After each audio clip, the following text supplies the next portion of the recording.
Donc ici, je vais aller dans la palette style graphique, menu fenêtre, style graphique.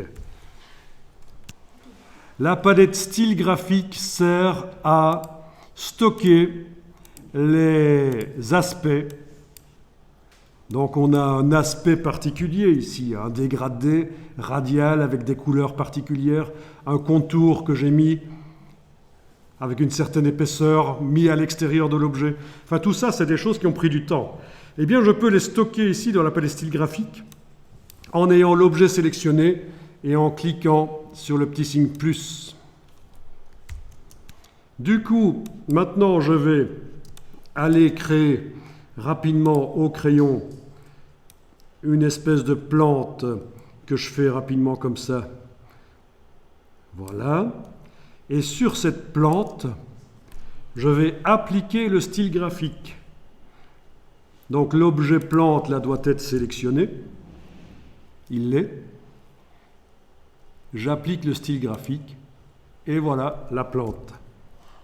Et vous allez dire, mais ce serait quand même bien qu'elle ne soit pas comme la girafe, parce que c'est pas une girafe. Une girafe, tout le monde sait que c'est rouge et bleu comme ça, mais la plante, ça doit être vert. Eh bien, il n'y a pas de problème. Je vais dans la palette dégradé de couleurs, menu fenêtre, dégradé de couleurs. Pendant que cet objet-là, plante, est sélectionné, je vais mettre la case fond à l'avant-plan, parce que vous voyez que la palette dégradée ne me laisse pas modifier le dégradé. C'est parce que c'est le contour qui est à l'avant-plan. Je mets la case fond à l'avant-plan, pendant que cette plante est sélectionnée. Je vais modifier la couleur ici. Ah oui, il n'est pas interdit d'aller cliquer là en dessous si vous voulez. Ça marche aussi. Ok, voilà. Pourquoi pas comme ça, du bleu au vert, avec des options, si on veut, linéaires, etc. Bon, peu importe. Et voilà. Et alors, cet objet qui est sélectionné, je peux également m'en servir pour faire un style graphique. Voilà. À partir de là, je fais d'autres objets, j'applique le style graphique de la girafe ou le style graphique de la plante, peu importe, mais en tout cas, je fais mon motif. Je peux dupliquer facilement l'objet avec la touche Alt, aller en mettre à différents endroits, et faire un espèce de motif sympa. Voilà. Ah tiens, avec dans la palette motif, qui est où d'ailleurs? Où est-ce qu'elle se cache la palette motif? Option de motif, menu fenêtre, option de motif. Ok. On sait qu'on peut aussi aller jouer sur le rectangle bleu pour rapprocher ou éloigner les choses. Voilà. D'accord? Donc vous voyez un peu tout ce qu'il est possible de faire au niveau de la création de motifs dans Illustrator, c'est assez génial. Je quitte avec la petite flèche en haut à gauche. Ok. Et voilà. Il y avait un petit message qui m'a un peu inquiété, mais ça va.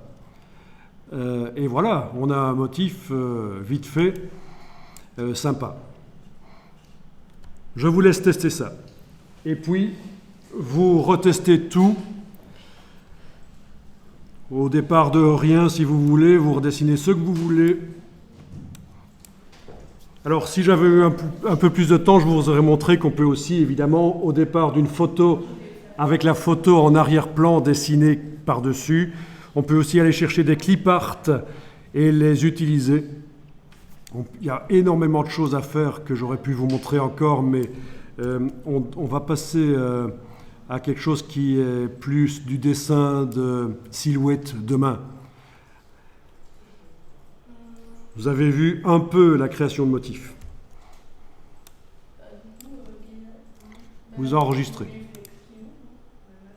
Donc n'oubliez pas, ce que je viens de vous montrer là juste avant, j'ai utilisé la palette style graphique dans le menu fenêtre style graphique. J'ai utilisé ça pour stocker le style graphique de la girafe, pour l'appliquer sur une plante que j'ai dessinée.